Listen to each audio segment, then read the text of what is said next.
Radečani imajo izkušnje z organizacijo velikih tekmovanj. Skupaj s Sevničani so pred 3 leti organizirali svetovno prvenstvo za mladince in poželi pohvale v presežnikih. Letos je prijavljenih 40 ekip iz različnih predelov sveta. Je pa to primerljivo, pride 1200 do 2000 ljudi.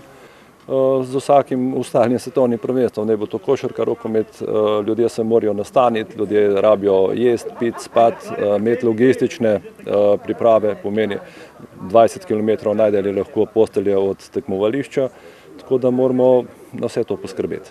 Tekmovalni progi na Savi v Radečah in Sevnici oziroma na Orehovem veljata za najlepšim. Zato v Mednarodni konfederaciji za športni ribolov v kandidaturi za izvedbo tekmovanja radi dajo prednost Ribiški zvezi Slovenije.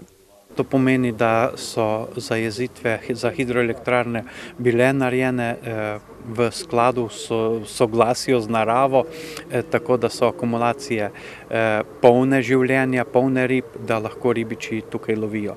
Vsi smo pridobili v Radečah, kar se tiče same elektrarne, in upam, da bo tako tudi šlo naprej, ker potrebujemo gospodarstvo, tako potrebujemo tudi družbeno aktivnost in to je eno od odličnih sodelovanj, katerega se je nam zgodilo v Radečah in nadaljujemo s to dobro prakso.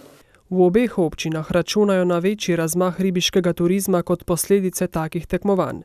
Dosedanja praksa namreč kaže, da se nekateri udeleženci prvenstev v to okolje vračajo kot turisti.